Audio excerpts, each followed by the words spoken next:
on va commencer par la très médiatique Greta Thunberg, qui s'est fait connaître en 2018 à la COP24 et qui depuis ce temps contribue régulièrement au World Economic Forum. Il faut savoir que d'une part, Greta est souvent accompagnée de Louisa Marie Neubauer, qui est une ambassadrice jeunesse de l'ONG One, ou One Campaign, qui a été cofondée par Bono, le chanteur de U2, et qui est lui-même proche du forum de Davos. D'autre part, il faut savoir que One est en partie administré par les hommes de main de la fondation Bill et Melinda Gates ou de l'Open Society de Soros. Par exemple, Morton Alperin est un collaborateur historique de George Soros. Le même Soros est d'ailleurs très présent dans la cause environnementaliste à travers un autre homme de confiance, Stewart J. Paprin, un ancien président du Soros Economic Development Fund, qui est ensuite devenu directeur de la Climate Policy Initiative. La même Climate Policy Initiative, lors de la COP 21 de 2015, a exercé un lobbying plus que soutenu, au point que son président Thomas Heller a publiquement félicité l'accord de Paris qui en est ressorti. Enfin, il faut savoir que l'alibi jeunesse pour ses Conference of the Parties, donc les COP, a un précédent en 1992 avec Severn Suzuki au sommet de Rio. Alors âgée de 12 ans, la fille du généticien et activiste canadien David Suzuki y avait tenu un discours anxiogène, mais quand même moins que le secrétaire général de cet événement, un certain Maurice Strong, qui y déclarait « Nous pouvons arriver au point où le seul moyen de sauver le monde sera l'effondrement de la civilisation industrialisée. » Décrit comme visionnaire, Maurice Strong a influencé un bon nombre d'organes et d'agents mondialistes, comme Klaus Schwab, qui,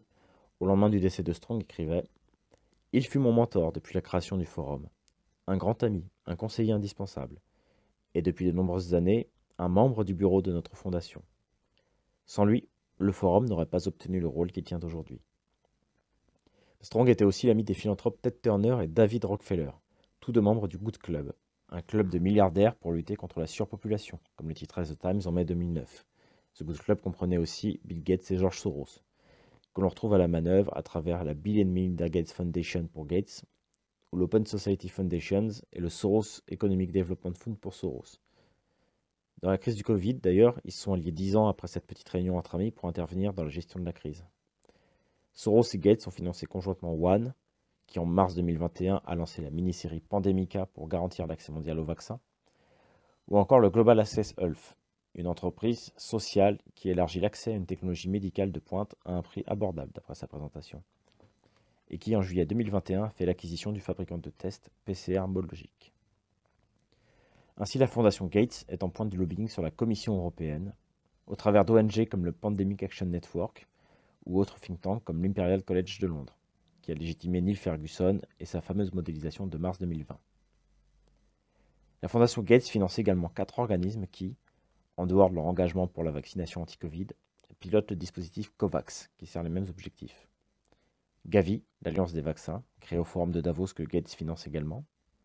L'OMS, la CEPI, Coalition pour les innovations dans la préparation des risques épidémiques, ainsi que l'UNICEF.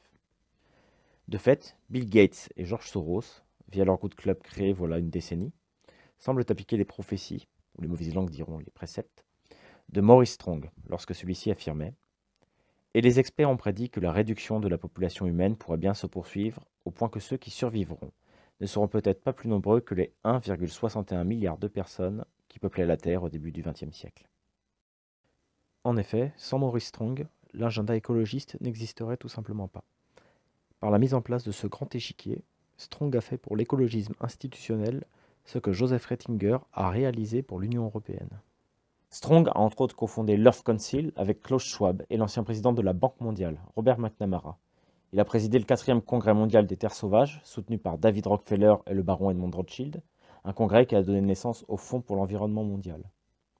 Maurice Strong a également piloté la conférence de Stockholm de 1972, qui a abouti au programme des Nations Unies pour l'environnement, dont il a été le premier directeur et qui est à l'origine du GIEC, l'indispensable caution scientifique. Strong a posé les jalons des sommets de la Terre, qui ont lieu tous les 10 ans depuis Stockholm, comme le rappelait en novembre 2015 le secrétaire général adjoint de l'ONU Hakim Steiner, le jour de la disparition de Strong. Je cite « La feuille de route de la durabilité qui a débuté à Stockholm s'est poursuivie à Rio, à Johannesburg et à Rio +20, et elle doit maintenant devenir une réalité à Paris. Ce serait en effet l'hommage le plus approprié à l'héritage de Maurice Strong, leader, mentor et ami. Et parmi ces sommets, on peut noter celui de Rio en 1992, qui a entériné l'idée d'une charte de la Terre. charte élaborée jusqu'à l'an 2000 par une commission composée notamment de Maurice Strong, Mikhail Gorbatchev et Steven Rockefeller, et dont l'un des statuts affirme, je cite, « Pour bâtir une communauté universelle durable, les nations du monde doivent renouveler leur engagement envers les Nations unies, honorer leurs obligations dans le cadre des accords internationaux existants et soutenir l'application des principes de la Charte de la Terre au moyen d'un instrument juridiquement contraignant à l'échelle internationale sur les questions d'environnement et de développement. » Ainsi, la Charte de la Terre est la pierre angulaire sur laquelle repose tout l'édifice écologiste, allant des Conference of the Parties, les COP, qui contrôlent chaque année l'avancement de l'agenda 21, qui n'est que l'application de cette charte, comme le rappelle Maurice Strong dans ses mémoires. À la suite de consultations et de conseils interminables, nous avons décidé de recommander au comité préparatoire que la conférence soit conçue pour produire une déclaration de principe que j'ai proposée sous la forme d'une charte de la Terre et un plan d'action qui a été appelé Agenda 21. Et si derrière l'estrade écologique existent des intérêts financiers, il existe aussi une mystique, voire plusieurs, dissimulée façon poupée russe. Ainsi, si les Strong ont, sur leur terre de Crestone, créé la Manitou Foundation, tout de même parrainée par Lawrence Rockefeller, qui compte à ce jour une vingtaine de centres spirituels allant du bouddhisme tibétain au soufisme, en passant par les traits New Age, Way of Nature Fellowship ou Sri Aurobindo Learning Center et que ça peut prêter à sourire, c'est aussi là à Crestone que Strong a accueilli et présidé la Lindisfarne Association, une association plus élitiste, toujours financée par Lawrence Rockefeller, mais cette fois via le Rockefeller Brothers Fund. La Lindisfarne qui se donnait pour premier objectif la planétarisation de l'ésotérisme, telle la noosphère de Teilhard de Chardin dont elle s'inspirait, et qui a compté parmi ses membres des figures telles que Gregory Bateson, considéré par George Soros comme l'une de ses influences majeures, Kathleen Ryan, la fondatrice de la Temenos Academy, parrainée par le prince Charles et dont le terme Téménos, enceinte sacrée en grec, évoque le livre de Téménos déposé avec la Charte de la Terre dans l'Arche de l'Espoir, avant que celle-ci soit présentée aux Nations Unies lors de la préparation du sommet de la Terre de Johannesburg de 2002. James Lovelock, scientifique de la Gaia Theory et co-dirigeant de l'ONG Population Matters, qui, à un journaliste de la BBC lui demandant en 2009 « Alors, quel est selon vous le chiffre viable que la planète Gaïa peut supporter ?» répondait